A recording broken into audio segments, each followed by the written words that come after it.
أما بعد فأعوذ بالله من الشيطان الرجيم بسم الله الرحمن الرحيم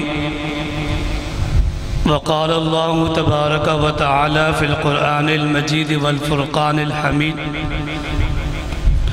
ما كان محمد أبا أحد من رجالكم ولكن رسول الله وخاتم النبيين وكان الله بكل شيء عليما وقال النبي صلى الله عليه وسلم إن لي أسماء أنا محمد وأنا أحمد وأنا الماحي الذي يمحو الله بي الكفر وأنا الحاشر الذي يحشر الناس على قدمي وأنا العاقب الذي ليس بعده نبي أو كما قال صلى الله عليه وسلم صدق الله العظيم وصدق رسوله النبي الكريم ونحن على ذلك لمن الشاهدين والشاكرين والحمد لله رب العالمين. میرے واجب الاحترام معزز سامعین کرام، میں سب سے پہلے آپ حضرات کا، آپ کی مسجد کی انتظامیہ کا، حضرت امام صاحب کا، ان تمام حضرات کا شکریہ ادا کرتا ہوں کہ الحمدللہ آپ کی اس گاؤں کی جامع مسجد میں آج کا یہ عظیم الشان دینی تربیتی اصلاحی پروگرام منعقد کیا. اللہ رب العزت ان حضرات کے اس پروگرام کے انعقاد کرنے کو اور آپ تمام مسلمانوں کی تشریف آوری کو اپنی برگاہ میں قبول فرمائے. آمین کی آواز ہی نہیں آئی. ابھی تو پارٹی شروع ہوئی اور آپ شروع میں ہی تھکے ہوئے. میں نے اس لیے بغیر تلاوت کے، نظم کے فوراً بیان شروع کر دیا کہ تاکہ لوگ تازہ دم بیٹھے ہوں گے تو بات ان کے دل میں اتر جائے. لیکن آپ تو گفتگو کرنے سے پہلے ہی ماشاءاللہ تھکے ہوئے. بلند آواز سے کہیں آمین. اللہ پاک آپ تمام کا آنا قبول فرمائے. اللہ پاک آپ کے اس بیٹھنے کو آپ کے لیے بخشش اور نجات کا ذریعہ بنائے. میرے محترم سامعین کرام، میں نے دو باتیں آپ کے سامنے کرنی ہیں جو میری گفتگو کا عنوان ہے، لیکن مجھے آپ کی پوری توجہ چاہیے ہوگی. دیکھو، جو آپ کے ہاں مہمان آتے ہیں نا، وہ کہتے ہیں پہلے تلاوت ہو، پھر نعت ہو، پھر مجمع جمع ہو. جب جلسہ اپنے جوبن پر ہو تو پھر آنے والے مہمان کو القابات کے ساتھ آسمان کو نیچے لے آؤ، زمین کو اوپر لے آ جاؤ. فلاں حضرت فلاں حضرت فلاں حضرت تشریف لا رہے خطاب فرمائیں گے. ہم نے سارے تکلفات ختم کر کے بیچ کے فاصلے مٹا کر موٹر وے پہ ڈائریکٹ گاڑی چڑھا دی تاکہ میرا آپ کا سفر جو ہے نا وقت پہ شروع اور وقت پر ختم ہو. مجھے آپ کی پوری توجہ چاہیے ہوگی. مختصر بات کروں گا، مقصودی بات کروں گا تاکہ آج کے یہ جو پروگرام کے انعقاد کا مقصد ہے، ہم آئیں تو یہاں سے جانے کے بعد کچھ لے کر جائیں. یہاں سے جانے کے بعد کچھ لے کر جائیں. دو سوالات لوگوں کے دل و دماغ کے اندر بڑے موجود ہیں، اور جب ہم ختم نبوت کی اور فتنہ قادیانیت کی بات کرتے ہیں تو لوگ ہم سے دو طرح کے سوال کرتے ہیں. کتنے سوال؟ بلند آواز سے. دو سوال. نمبر ایک، پہلا سوال ہم سے یہ کیا جاتا ہے کہ جی قادیانی تو کلمہ پڑھتے ہیں، پھر ان قادیانیوں کو کافر کیوں کہا جاتا ہے؟ ان کے متعلق کفر کا فتویٰ کیوں ہے؟ ہم نے تو خود اپنے کانوں سے یہ بات سنی ہے کہ مجھے ایک قادیانی ملا، اس نے کہا کہ لا الہ الا اللہ محمد الرسول اللہ. وہ پاک پیغمبر صلی اللہ علیہ وسلم کی ذات کو بھی مانتا ہے، وہ آپ کی نبوت اور رسالت کو بھی مانتا ہے، تو پھر اس کو کافر کیوں کہا جاتا ہے؟ تو میں نے اس سوال کا جواب آپ کو سمجھانا ہے کہ جب ہم کلمہ پڑھتے ہیں تو ہمارے نزدیک کلمے میں محمد سے کون سی ہستی مراد ہوتی ہے. جب قادیانی کلمہ پڑھتے ہیں تو ان قادیانیوں کے نزدیک یہاں کلمے میں کس کو مراد لیا جاتا ہے؟ دوسرا سوال ہمارے مسلمان ہم سے یہ کرتے ہیں کہ جی یہ قادیانیوں کے خلاف مستقل ایک تحریک اور جماعت کیوں ہے؟ ہم نے کبھی نہیں سنا کہ اچھروال میں جن حسن قتال میں آج ہندوؤں کے خلاف جلسہ ہے، آج عیسائیوں کے خلاف جلسہ ہے، آج یہودیوں کے خلاف جلسہ ہے، آج سکھوں کے خلاف جلسہ ہے۔ یہ ہر جگہ ختم نبوت کی بات ہوتی ہے، رد قادیانیت کی بات ہوتی ہے، قادیانیت سے نفرت کی بات کی جاتی ہے۔ کبھی کسی مولوی صاحب نے یہ نہیں کہا کہ تم نے فلاں ہندو ڈاکٹر کا بائیکاٹ کرنا ہے۔ کبھی مفتی صاحب نے اپنے بیان کے اندر جمعے میں یہ بات نہیں کی کہ وہ فلاں جگہ پر بازار میں ایک سکھ بیٹھا ہے، آپ نے اس سکھ کا بائیکاٹ کرنا ہے۔ کبھی مولوی صاحب نے ہمیں جمعے کے بیان میں یہ بات نہیں کی کہ وہ فلاں غیر مسلم پارسی عیسائی موجود ہے، تم نے اس کا بائیکاٹ کرنا ہے۔ یہ ہر جمعے کے بیان میں، ہر قرآن مجید کے درس میں، ہر جلسے میں، ہر پروگرام میں قادیانیوں کا بائیکاٹ، ان کی مصنوعات شیزان کا بائیکاٹ، ان کی مصنوعات مشموم کمپنی کا بائیکاٹ، یہ ہر جگہ مولوی قادیانیوں کو ہی لے کر کیوں پھرتے ہیں؟ اور یہ ختم نبوت کے نام سے مستقل ایک جماعت جو قادیانیوں کے مقابلے میں موجود ہے، کیا ضرورت پیش آئی کہ آپ نے مستقل ایک جماعت قادیانیوں کے مقابلے میں کھڑی کر دی؟ حضرت آپ نے ہندوؤں کے خلاف جماعت کیوں نہیں کھڑی کی؟ آپ نے عیسائیوں کے خلاف جماعت کیوں نہیں کھڑی کی؟ آپ نے یہودیوں کے خلاف جماعت کیوں نہیں کھڑی کی؟ یہ پورے پاکستان اور دنیا کے اندر قادیانیوں کے خلاف ہی جماعت کھڑی کی ہے۔ یہ کیا وجہ ہے؟ یہ وہ دو سوالات ہیں جو لوگوں کے گلے کا اور حلق کا کانٹا بنے ہوئے، نہ یہ نگلتے ہیں نہ یہ اگلتے ہیں۔ جب بھی ہم کہیں گفتگو کرتے ہیں ہمیں ان دو سوال کا واسطہ رہتا ہے۔ نمبر ایک کہ قادیانی کلمہ پڑھتے ہیں پھر کافر کیوں؟ نمبر دو قادیانی کے خلاف مستقل تحریک اور جماعت کیوں؟ اس پر اب آتے ہیں۔ میرے محترم سامعین کرام، میں نے آیات کریمہ تلاوت کی، یہ 22ویں پارے کی آیات ہے، سورۃ احزاب ہے، آیات نمبر 40 ہے۔ اللہ رب العزت ارشاد فرماتے ہیں ما کان محمد ابا احد من رجالکم ولکن رسول اللہ وخاتم النبیین۔ یہاں پر اللہ پاک نے ہمارے نبی صلی اللہ علیہ وسلم سے متعلق 3 چیزوں کو بیان کیا ہے۔ کتنی چیزوں کو؟ بولیں جی، پیچھے والے ساتھی بھی بولیں، کتنی چیزوں کو؟ 3 کو۔ نمبر 1 ہمارے نبی صلی اللہ علیہ وسلم کے نام کو بیان کیا۔ نمبر 2 ہمارے نبی صلی اللہ علیہ وسلم کے کام کو بیان کیا۔ نمبر 3 ہمارے نبی صلی اللہ علیہ وسلم کے مقام کو بیان کیا۔ ہمارے پیارے نبی صلی اللہ علیہ وسلم کا نام کیا تھا؟ اس کا ذکر اللہ پاک نے ما کان محمد ابا احد من رجالکم کے اندر کر دیا۔ ہمارے نبی صلی اللہ علیہ وسلم کا کام کیا تھا؟ اس کا ذکر رب کریم نے ولیکن رسول اللہ میں کر دیا۔ ہمارے نبی صلی اللہ علیہ وسلم کا مقام و مرتبہ کیا تھا؟ اس کا ذکر اللہ پاک نے وخاتم النبیین میں کر دیا۔ ہمارے نبی صلی اللہ علیہ وسلم کا نام کیا تھا؟ اللہ پاک نے بتا دیا کہ آپ کا نام بلند آواز سے اور محبت کے ساتھ اور بلند آواز سے محمد صلی اللہ علیہ وسلم، اللہ پاک نے یہ نام ذکر کیا۔ قرآن مجید میں ہمارے پیارے نبی صلی اللہ علیہ وسلم کے 2 ذاتی نام موجود ہیں، ایک نام محمد، ایک نام احمد۔ علماء نے لکھا اللہ پاک نے آسمان کو رونق بخشی نام احمد کے ساتھ، اور اللہ پاک نے زمین کو رونق بخشی نام محمد کے ساتھ۔ ہمارے علماء نے یہاں تک بیان فرمایا، ہمارے بزرگ شاہین ختم نبوت حضرت مولانا اللہ وسائے صفدید مجدو اپنے سیرت کے بیان میں ارشاد فرماتے ہیں اللہ پاک نے دنیا کے اندر 1,24,000 نبیوں کو بھیجا۔ ہر نبی یہ ایک الگ الگ پھول تھا، ہر نبی کی اپنی ایک خوشبو تھی، ان کی اپنی ایک رنگت تھی، ہر نبی کا اپنا ایک فیض تھا۔ یہ کوئی گلاب کا پھول ہے، یہ کوئی چنبیلی ہے، یہ کوئی اور خوشبو دینے والا پھول ہے، ہر نبی مستقل یہ ایک پھول تھا۔ حضرت فرماتے ہیں کہ ان پھولوں کو آپ جمع کر کے ایک گلدستہ بنائے تو اس گلدستے کا نام ہے محمد۔ اس گلدستے کا کیا نام ہے؟ محمد۔ تو یہ ہمارے نبی صلی اللہ علیہ وسلم کا ذاتی نام ہے۔ اب خود رحمت دو عالم صلی اللہ علیہ وسلم ارشاد فرماتے ہیں ان لی اسماءن، میرے کئی سارے نام ہیں۔ نمبر 1 انا محمد، نمبر 2 انا احمد۔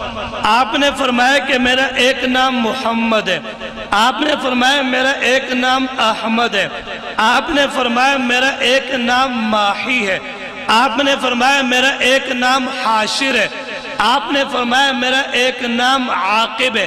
ابھی آپ صلی اللہ علیہ وسلم کے نام پر غور کریں، اس حدیث میں آپ نے 5 نام بیان کیے۔ یہ جو 5 نام ہیں، یہ 5 نام آپ صلی اللہ علیہ وسلم کی ختم نبوت کی دلیل ہے۔ کیا جی؟ بھائی آپ توجہ میری طرف رکھیں یار، یہ سیٹنگ کر لو ایک مرتبہ جلدی ہوگی ہے جی۔ گاڑی چلائیں آگے، ٹھیک ہے جی۔ سواریاں ٹائٹ ہو جائیں بھائی، بیلٹ باندھ لو بھائی، آپ نے یہاں توجہ رکھنی ہے، ٹھیک ہے۔ یہ حدیث میں کتنے نام بتائے؟ 5 نام، اور بھی بے شمار نام ہے۔ ایک نام آپ نے بتایا کہ میرا نام مقفع ہے، ایک نام مطاع ہے، کئی سارے نام آپ نے بتائے، وہ بھی مستقل آپ کی ختم نبوت کی دلیل ہے۔ لیکن یہ جو 5 نام بتائے، محمد یہ مستقل آپ کے آخری نبی ہونے کی دلیل ہے، نام احمد یہ مستقل آخری نبی ہونے کی دلیل ہے، آپ کا نام حاشر یہ مستقل آخری نبی ہونے کی دلیل ہے، ماہی یہ مستقل آخری نبی ہونے کی دلیل ہے، عاقب یہ مستقل آخری نبی ہونے کی دلیل ہے۔ اب میں الٹ چلتا ہوں، آپ نے 5ویں نمبر پر عاقب نام بتایا۔ عاقب کا ترجمہ خود آپ صلی اللہ علیہ وسلم نے اپنی زبان اقدس سے یہ ارشاد فرمایا، عاقب اس کو کہا جاتا ہے کہ جس کے بعد کوئی نبی نہ ہو۔ عاقب کا کیا ترجمہ ہے؟ جس کے بعد کوئی نبی نہ ہو۔ تو یہ تو نام سمجھ میں آ گیا کہ نام کا ترجمہ ہی ختم نبوت کی دلیل ہے۔ آپ نے فرمایا کہ میرا ایک نام ماہی ہے، آپ نے آگے خود تشریح کی، الذی یمحو اللہ بالکفر، کہ اب میری تشریف آوری کے بعد کفر کا خاتمہ ہوگا۔ اب آپ صلی اللہ علیہ وسلم کی بعثت، آپ کی تشریف آوری، یہ کفر کے خاتمے کی دلیل ہے۔ یہ کفر کا خاتمہ کیوں ہوگا؟ اس لیے کہ یہ آپ آخری نبی ہیں۔ کفر کے خاتمے کا کریڈٹ وہ رحمت دو عالم صلی اللہ علیہ وسلم کی ذات گرامی کو ملے گا۔ اگر کسی اور نبی نے آنا ہوتا تو کفر کے خاتمے کا کریڈٹ، اس کا کیا نام ہے، وہ انعام، وہ اس نئے نبی کے کھاتے میں جاتا کہ یہ اس نبی کی برکت ہے کہ قیامت سے پہلے یہودیت کا بھی خاتمہ، عیسائیت کا بھی خاتمہ۔ تو آپ نے فرمایا کہ میرا نام ماہی ہے، میں آخری نبی ہوں، اب میری تشریف آوری کے بعد کفر کا خاتمہ ہوگا۔ اور کفر کے خاتمے کے لیے بھی اللہ پاک نے کیا نظم کیا؟ حضرت عیسیٰ بن مریم کو آسمان پر زندہ رکھا۔ آپ قیامت کے قریب تشریف لائیں گے، حضرت عیسیٰ کے ہاتھ میں انجیل نہیں ہوگی، بلکہ آپ کے ہاتھ میں یہ قرآن مجید ہوگا جو آپ کی مسجد میں موجود ہے۔ حضرت عیسیٰ علیہ السلام کلیسا کی طرف نہیں جائیں گے، بلکہ آپ مسجد کی طرف آ کر نماز پڑھیں گے۔ حضرت عیسیٰ لوگوں کو عیسائیت کی تبلیغ نہیں کریں گے، بلکہ آپ اسلام کی تبلیغ کریں گے۔ حضرت عیسیٰ لوگوں کو اپنی نبوت کی طرف دعوت نہیں دیں گے، بلکہ رحمت دو عالم صلی اللہ علیہ وسلم کی نبوت کی طرف دعوت دیں گے۔ تو حضرت عیسیٰ علیہ السلام کی تشریف آوری پر یہودیت کا خاتمہ ہو جائے گا، عیسائیت کا خاتمہ ہو جائے گا۔ تو یہ کفر کا خاتمہ جس کو آپ نے فرمایا کہ میرا نام ماہی ہے، یہ آپ صلی اللہ علیہ وسلم کے آخری نبی ہونے کی دلیل ہے۔ آپ نے فرمایا میرا نام حاشر ہے، خود آپ نے ترجمہ کیا الذی یحشر الناس علی قدمی، کہ اب میری تشریف آوری کے بعد میدان محشر برپا ہوگا، قیامت قائم ہو جائے گی، حساب و کتاب کا معاملہ ہوگا۔ آپ نے اس کو حدیث تجربہ میں یوں بھی ارشاد فرمایا، ہمارے نبی ارشاد فرماتے ہیں، آپ نے صحابہ کی مجلس میں بیٹھ کر اپنی دونوں انگلیوں کو فضا میں بلند کیا اور آپ نے ارشاد فرمایا بعثت انا والساعۃ کہاتین، اللہ پاک نے مجھے اور قیامت کو ایسے ملا کر بھیجا ہے جیسے یہ دو انگلیاں آپس میں ملی ہیں۔ ان دو انگلیوں کے درمیان اب کوئی تیسری انگلی نہیں ہے۔ آپ نے فرمایا کہ اسی طریقے سے میرے اور قیامت کے درمیان اب کوئی دوسرا نبی نہیں ہے، جیسے دو انگلیوں کے درمیان آپ اشارہ کر کے فرما رہے ہیں کوئی تیسری انگلی ہو نہیں سکتی۔ آپ نے فرمایا کہ اب میرے بعد کوئی نیا نبی ہو نہیں سکتا، میرے بعد قیامت تو قائم ہوگی لیکن مل کر کے کوئی نیا نبی پیدا، سچا نبی پیدا نہیں ہوگا۔ آپ نے اس کو حاشر بیان کیا۔ اب دو نام پر آ جائیں جس پر میں بات کرنا چاہتا ہوں، محمد اور احمد۔ محمد یہ زمینی نام جن کی تعریف کی جائے، احمد یہ آسمانی نام کہ جو سب سے زیادہ قابل تعریف ہو۔ احمد نام اللہ نے اپنے پاس رکھا کیونکہ اللہ اپنے پیارے محبوب کی سب سے زیادہ تعریف کرتے ہیں۔ آسمان کے فرشتے پاک پیغمبر صلی اللہ علیہ وسلم کی سب سے زیادہ تعریف کرتے ہیں۔ یہ احمد نام اللہ نے اپنے لیے رکھا کہ میں اپنے سونے مصطفیٰ کی حمد و نعت بیان کرتا رہوں۔ یہ احمد آپ کا آسمانی نام، محمد آپ کا زمینی نام، جس کی تعریف کی جائے۔ اب یہاں پر ایک جملہ یاد رکھنا، جب محمد نام کا ذکر آیا، یہ ختم نبوت کی دلیل کیسے بنتی ہے، اس بات کو آج آپ نے پروگرام میں اپنے دل و دماغ میں بٹھانا ہے۔ یہاں سے جانے کے بعد اپنے دل میں لے کر جانا ہے، پھر اپنے علاقے میں پھیل کر آپ نے لوگوں کو بتانا ہے کہ ہمارے نبی صلی اللہ علیہ وسلم کا نام سراپا ختم نبوت کی دلیل ہے۔ کوئی آپ سے پوچھے کہ جی کیسے ختم نبوت کی دلیل ہے، آپ نے اس کو جواب دینا ہے۔ کیا جواب دینا ہے؟ جواب یہ دینا ہے کہ تعریف ہمیشہ آخر میں کی جاتی ہے۔ آپ کو بھوک لگی، آپ نے کھانا کھایا، کھانے سے فارغ ہوئے، آپ نے آخر میں دعا پڑھی، الحمدللہ الذی اطعمنا وسقانا وجعلنا من المسلمین۔ آپ کا پیٹ بھر گیا، کھانے کے عمل سے آپ فارغ ہو گئے، آخر میں آپ نے اللہ کی تعریف کی۔ یا اللہ تعریف کے لائق آپ کی ہستی ہے کہ آپ نے بھوکے کو کھانا کھلایا، پیاسے کو پانی ملایا۔ تو اس کھانے کا حق یہ، اس کے شکر کا حق یہ کہ آخر میں دعا پڑھی جائے، اللہ کی تعریف کی جائے۔ تو آپ نے تعریف پہلے نہیں کی بلکہ کھانے سے فارغ ہوئے پھر آپ نے تعریف کی۔ آپ بیت الخلاء میں گئے، تقاضے سے فارغ ہوئے، باہر نکلے، آپ نے دعا پڑھی، الحمدللہ الذی اذھب عنی الاذی وعافانی۔ یا اللہ میں تقاضے سے فارغ ہوا، میرا پیٹ اور جسم ہلکا ہو گیا، میں آپ اللہ کی تعریف کرنا چاہتا ہوں۔ اور مسلمانوں، مجھے آپ کو اللہ کی تعریف کرتے بھی رہنے چاہیے۔ خدا کی قسم ایسے لوگ موجود ہیں جن کو پیشاب نہیں آتا، جن کو پخانا نہیں آتا، اس سے پوچھو کہ اس کی کتنی تکلیف ہوتی ہے۔ اگر کسی بندے کا پیشاب صرف 1 گھنٹے کے لیے بند ہو جائے، اس کا جسم پھولنے لگ جاتا ہے، اس کا چہرہ پیلا ہو جاتا ہے، اور جب وہ تقاضے سے فارغ ہوتا ہے جسم ہلکا ہو جاتا ہے۔ یہ اللہ کی بہت بڑی نعمت ہے کہ ہم تقاضے سے بڑی آسانی کے ساتھ فارغ ہو جاتے ہیں، کھانا اللہ ہمیں دیتے ہیں۔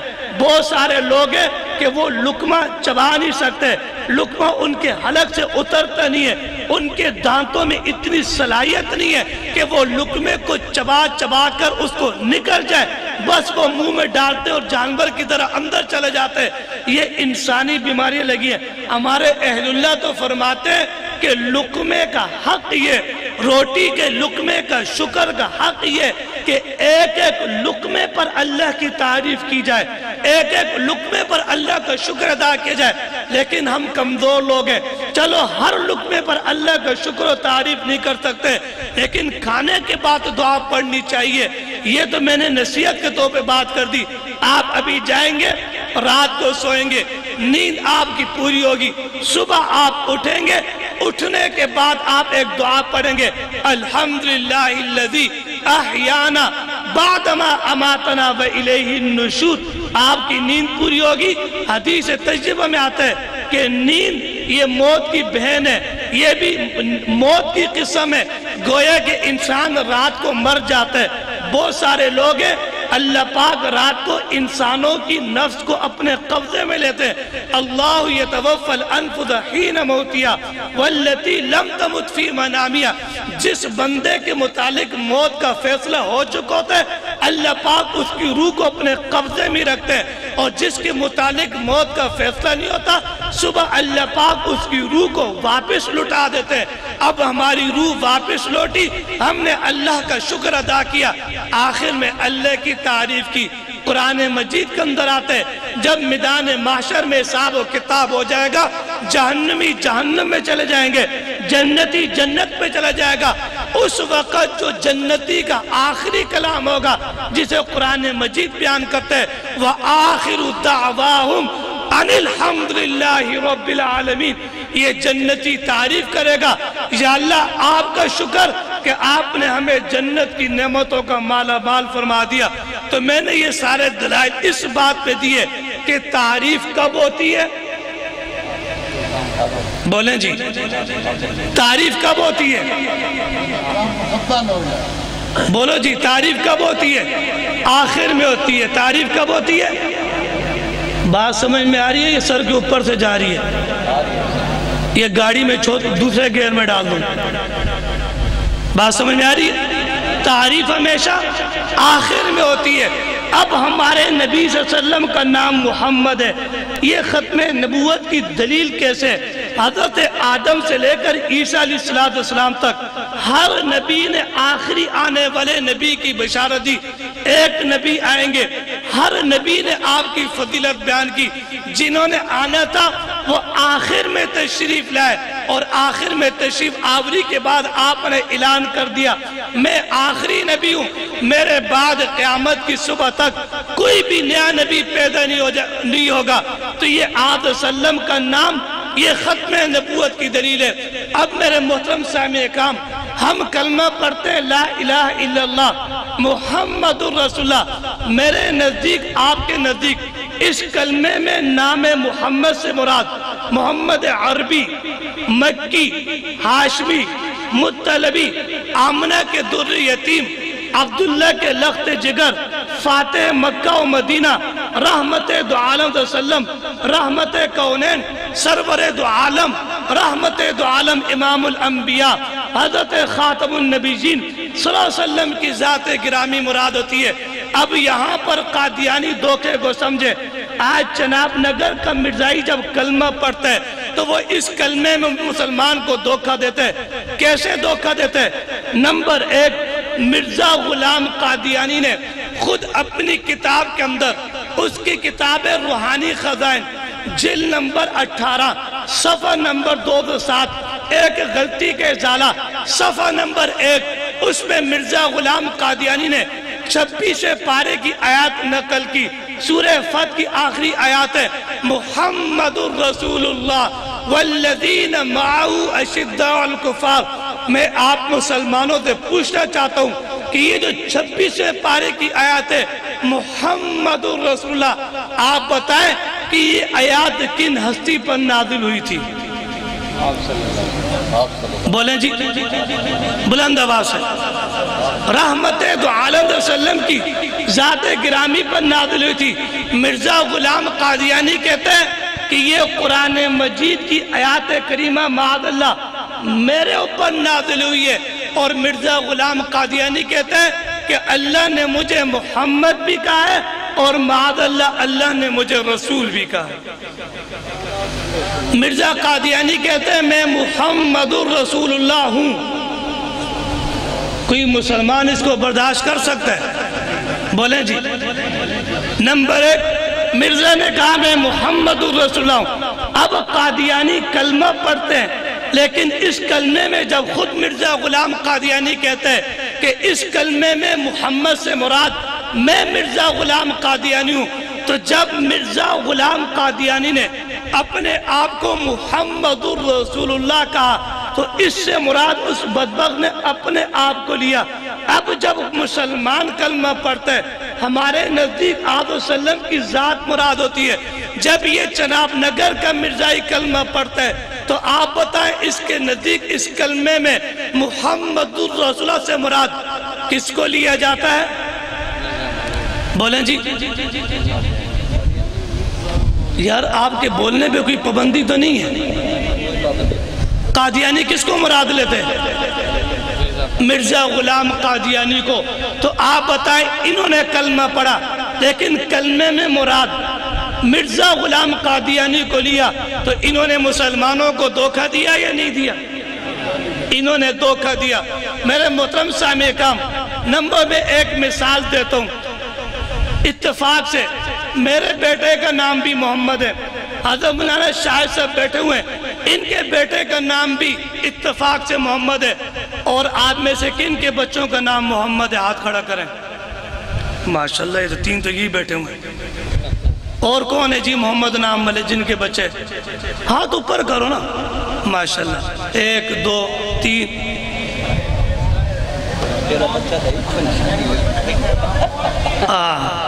یہ بھی تیار بیٹھے ہوئے شادی کے لیے، سبحان اللہ، ٹیکنالوجی کا دور ہے نا۔ اچھا جی، اب میں مثال دیتا ہوں، حضرت کا بیٹا بھی، توجہ یہ مثال سمجھنا، حضرت کا بیٹا بھی اس مجلس میں موجود ہو، میرا بیٹا بھی اس مجلس میں موجود ہو، مولانا محمد رضا کا بیٹا بھی اس مجلس میں موجود ہو، یہ سامنے جو بزرگ بیٹھے ہو ان کے بچے بھی اس مجلس میں موجود ہو۔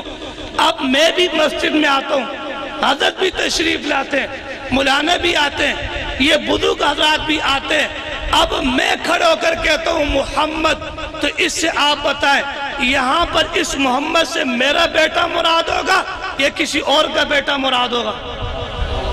بولیں جی۔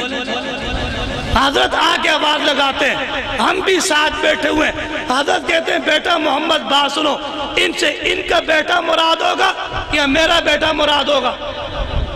مولانا محمد یہ سب آواز لگاتے ہیں، تو یہاں ان کا بیٹا مراد ہوگا یا پھر کسی اور کا بیٹا مراد ہوگا؟ اسی طریقے سے اگر یہ بزرگ جن کے بیٹے کا نام محمد ہے یہ آکے آواز دیتے ہیں تو ان کا بیٹا مراد ہوگا۔ اب یہاں پر بات کو سمجھیے، سارے محمد نام کے لوگ موجود ہیں، ان کے والد بھی موجود ہیں، جب میں محمد کہوں گا میرا بیٹا مراد ہوگا، جب مولانا شاہد صاحب محمد کہیں گے ان کا بیٹا مراد ہوگا، جب مولانا محمد علی صاحب کہیں گے ان کا بیٹا مراد ہوگا، جب یہ بزرگ کہیں گے ان کا بیٹا مراد ہوگا، تو نام کی وجہ سے اس کی تعیین متعین ہوگی۔ میرے محترم سامع کرام، جب مسلمان کلمہ پڑھے گا، جب محمد نام آئے گا، اس سے مسلمانوں والے محمد مراد ہوں گے، جب قادیانی کلمہ پڑھیں گے تو اس سے پھر قادیانیوں والا معاذ اللہ وہ نام نہاد محمد مراد ہوگا۔ یہ قادیانیوں کا دھوکہ ہے۔ ہمارا مسلمان کہتے ہیں جی قادیانی کلمہ پڑھتے ہیں، میں قرآن مجید کی دلیل لیتا ہوں، آپ صلی اللہ علیہ وسلم کی مجلس میں منافقین آیا کرتے تھے، وہ قسمیں کھا کر کہتے، اللہ پاک نے پوری سورۃ المنافقون نازل کی، پہلی آیات کی اذا جاءک المنافقون، اے پیارے حبیب صلی اللہ علیہ وسلم یہ منافقین آپ کے پاس آتے ہیں، قالوا نشہد انک لرسول اللہ، یہ اپنی زبان سے گواہی دیتے ہیں کہ جی ہم تو آپ کو اللہ کا رسول مانتے ہیں، واللہ یعلم انک لرسول، اللہ فرماتے ہیں میں تو اس بات کو جانتا ہوں کہ بے شک آپ اللہ کے رسول ہیں، لیکن آگے اللہ کیا فرماتے ہیں واللہ یشہد ان المنافقین لکاذبون، اللہ پاک اس بات کی گواہی دیتے ہیں کہ یہ منافقین جھوٹے، یہ قسمیں کھا کھا کر کہتے ہیں کہ ہم تو آپ صلی اللہ علیہ وسلم کو محمد مانتے ہیں، کلمہ پڑھتے ہیں، لیکن اللہ پاک کیا فرماتے ہیں اتخذوا ایمانہم جنہ، ان لوگوں نے اپنی قسموں کو ڈھال بنا کر رکھے۔ توجہ میری طرف ورنہ بات بیچ میں رہ جائے گی۔ اب منافقین کلمہ پڑھتے ہیں، آپ صلی اللہ علیہ وسلم کو ماننے کا دعویٰ کرتے ہیں۔ اب میں آپ سے پوچھنا چاہتا ہوں یہ جو کلمہ ہے، کلمہ بات کو غور سے سننا پھر جواب دینے میں آسانی ہوگی، یہ جو کلمہ ہے لا الہ الا اللہ محمد رسول اللہ، یہ کلمہ ٹھیک ہے یا غلط ہے؟ بولیں جی، یہ باطل ہے یا صحیح ہے؟ کلمہ ٹھیک ہے، لیکن اللہ پاک کیا فرما رہے ہیں ان المنافقین لکاذبون، ان منافقین کا کلمہ پڑھنا یہ اپنی بات میں جھوٹے، یعنی اللہ پاک کلمے کو جھوٹا نہیں کہہ رہے، ان کے انداز کو جھوٹا قرار دے رہے ہیں۔ وہ زبان سے کلمہ پڑھتے ہیں، مسلمانوں کو دھوکہ دیتے ہیں، وہ زبان سے کلمہ پڑھتے ہیں، آپ صلی اللہ علیہ وسلم کو دھوکہ دینے کی کوشش کرتے ہیں۔ تو اللہ پاک فرماتے ہیں اے پیارے نبی یہ ایک مرتبہ نہیں لاکھوں مرتبہ کلمہ پڑھیں، آپ کی نبوت کو ماننے کا دعویٰ کرے، لیکن میں اللہ گواہی دیتا ہوں یہ اپنے کلمہ پڑھنے میں جھوٹے ہیں۔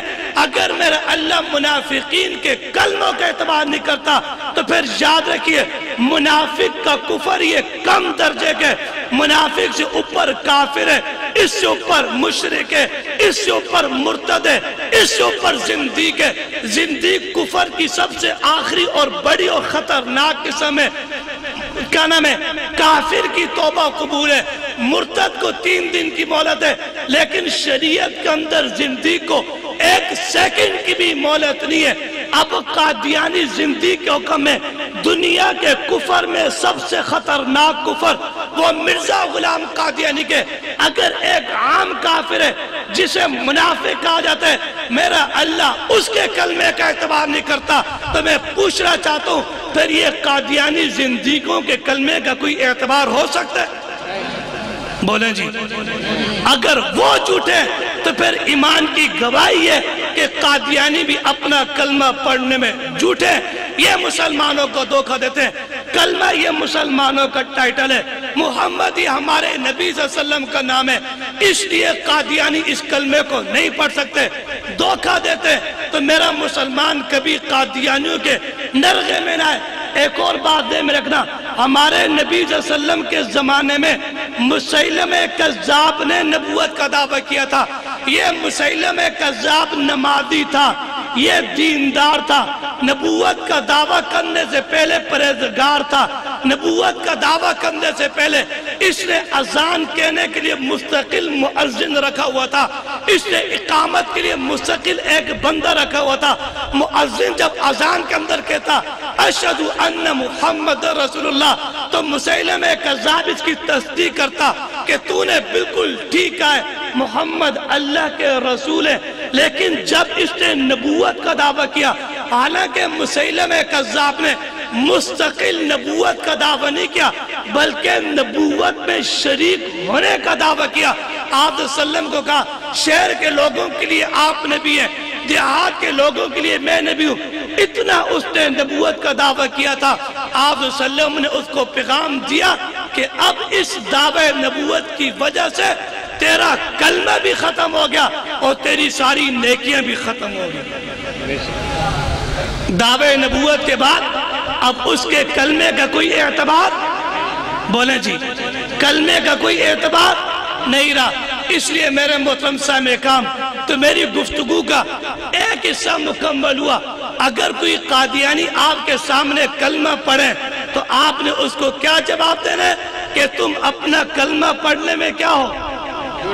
بولے جی، بلند آواز سے اور بلند آواز سے، ہم تمہارے کلمے کا کوئی اعتبار نہیں کرتے۔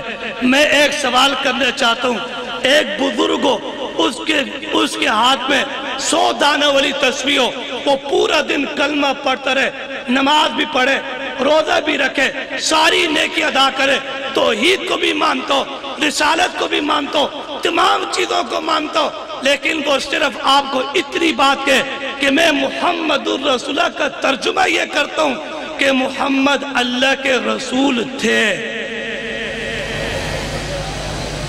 بولیں جی، کلمہ تو وہ پڑھ رہے، نماز تو وہ پڑھ رہے، صرف ایک حرف تبدیل کیا کہ محمد اللہ کے رسول تھے۔ آپ بتائیں اس کے کلمے کا اعتبار ہوا؟ اس لیے اصل ختم نبوت ہے، آپ صلی اللہ علیہ وسلم کو آخری نبی مانے گا تب جا کے ساری نیکیاں قبول ہوگی، وگرنہ کوئی نیکی قبول نہیں ہوگی۔ دوسرا سوال، مسلمان کہتے ہیں یہ قادیانیوں کے خلاف مستقل کیوں جماعت ہے، ہندوؤں کے خلاف مستقل کوئی جماعت نہیں۔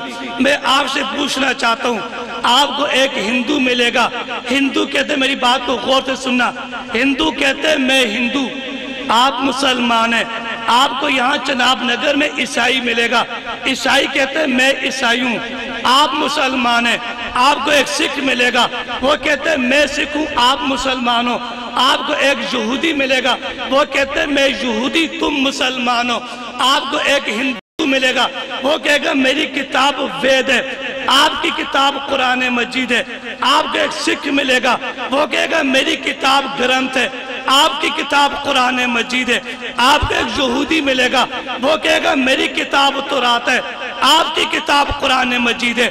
آپ کو ایک عیسائی ملے گا، وہ کہے گا میری کتاب انجیل ہے، آپ کی کتاب قرآن مجید ہے۔ آپ کو ایک یہودی ملے گا، وہ کہے گا میرے مذہب کا نام یہودیت ہے، تمہارے مذہب کا نام اسلام ہے۔ عیسائی کہے گا میرے مذہب کا نام عیسائیت ہے، آپ کے مذہب کا نام اسلام ہے۔ ہندو کہے گا میرے مذہب کا نام ہندو مت ہے، اور آپ کے مذہب کا نام کیا ہے؟ توجہ، کیا ہے؟ اسلام۔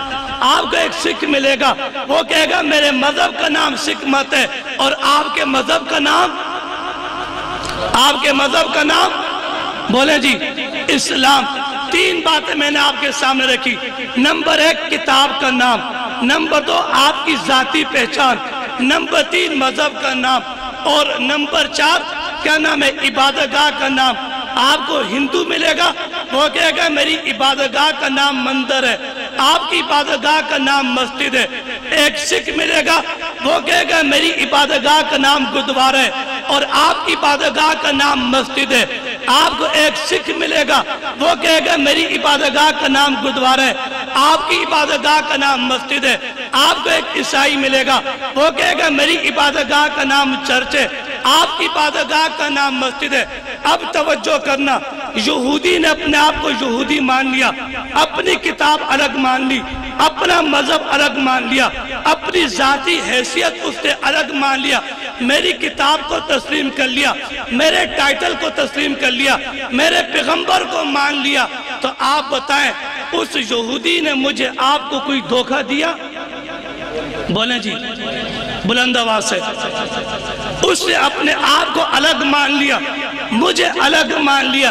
عیسائی نے اپنے آپ کو الگ مان لیا، عیسائی نے اپنی کتاب کا نام قرآن نہیں رکھا، اس نے اپنے مذہب کا نام اسلام نہیں رکھا، اس نے اپنا پیغمبر آدم صلی اللہ علیہ وسلم کو بانی بنا کر پیش نہیں کیا، اس نے اپنی عبادت گاہ کا نام مسجد نہیں رکھا۔ میں مختصر کرتا ہوں، انہوں نے سارے دنیا کے کافروں نے اپنا مذہب، اپنی کتاب، اپنی شخصیت، اپنی ذاتی حیثیت الگ پہچان لی۔ لیکن جب آپ کو چناب نگر کا مرزائی ملے گا، توجہ میری طرف رکھنا، جب آپ کو چناب نگر کا مرزائی ملے گا، وہ کہے گا میں مسلمان ہوں، مرزا قادیانی کا ماننے والا، اور تم آدم صلی اللہ علیہ وسلم کے ماننے والے کافر ہو۔ یار آپ مہربانی کریں نا، پوری توجہ یہاں رکھیں۔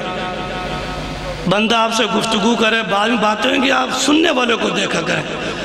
میں جس طریقے سے آپ کو سمجھانا چاہ رہا ہوں، خدا کرے آپ کے دماغ میں بات اتر جائے، تاکہ پھر ہمیں لوگوں سے یہ سوالات سننے نہ پڑے۔ تو پہلی بات میں نے کی، چناب نگر کا مرزائی ملے گا، وہ کہتے ہیں کہ جو مرزا غلام قادیانی کا ماننے والا ہے وہ اصل مسلمان ہے، اور جو آپ صلی اللہ علیہ وسلم کا ماننے والا ہے معاذ اللہ وہ کافر ہے۔ تو آپ بتائیں قادیانیوں نے ہمیں دھوکہ دیا نہیں دیا؟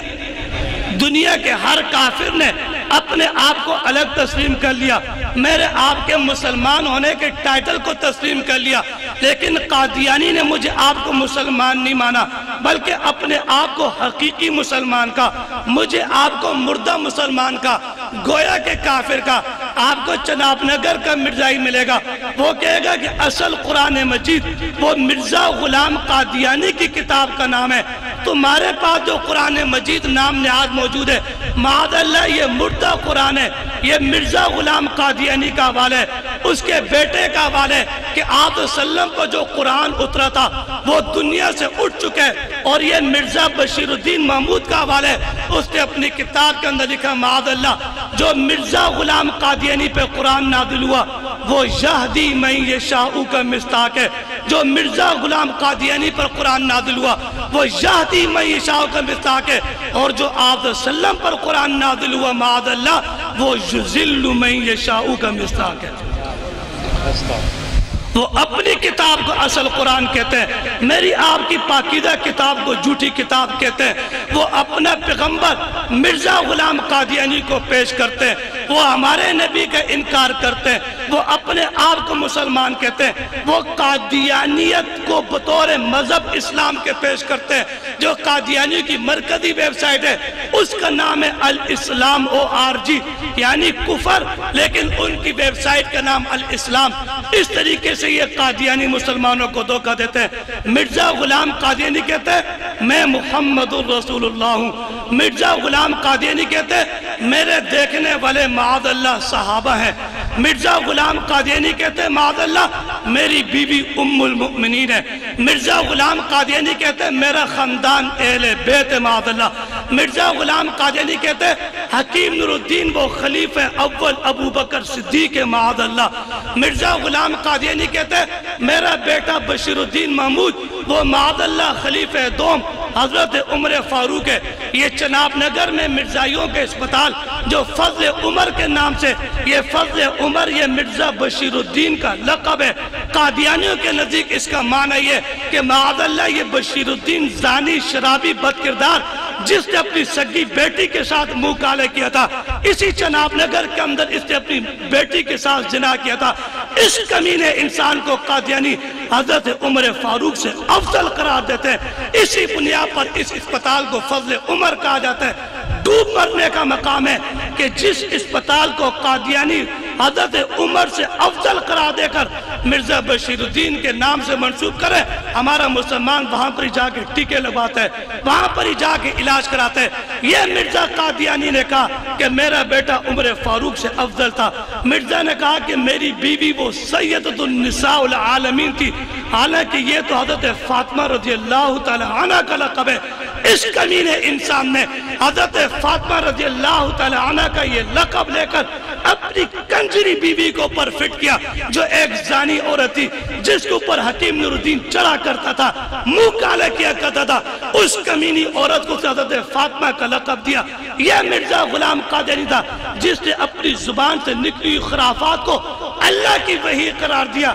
اس کمینے انسان نے اپنی باتوں کو احادیث رسول کا درجہ دیا۔ اس بدبخت انسان نے اپنے آپ کو 1,24,000 انبیاء سے افضل قرار دیا۔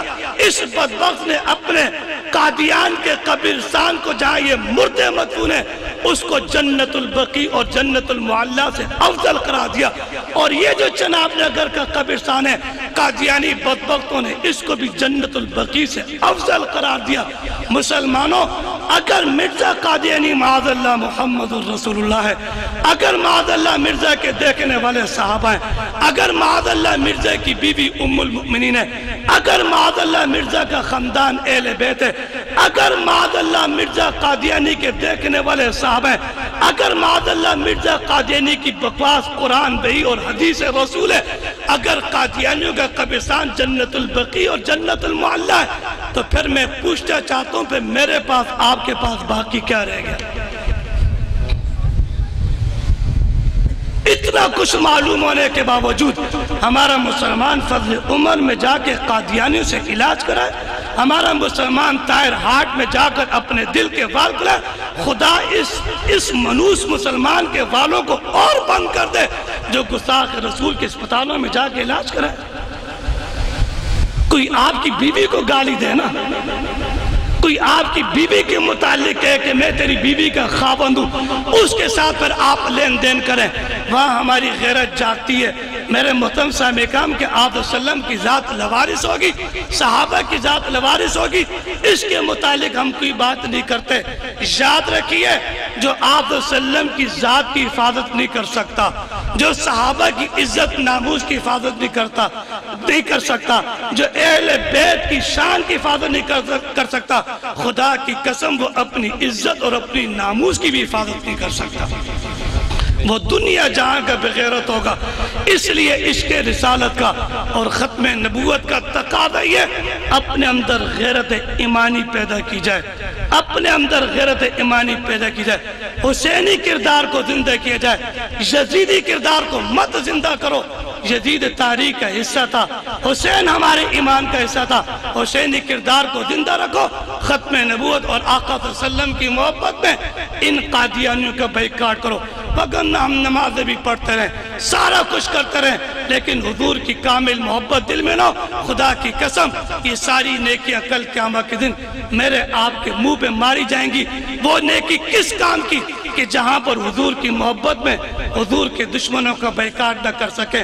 حضرت مجدد الفسانی رحم اللہ فرمایا کرتے تھے اگر دو چیزیں ہوں گی تب جا کر ایمان کامل ہوگا، نمبر ایک آپ صلی اللہ علیہ وسلم کی محبت، نمبر دو آپ صلی اللہ علیہ وسلم کے دشمن کی نفرت۔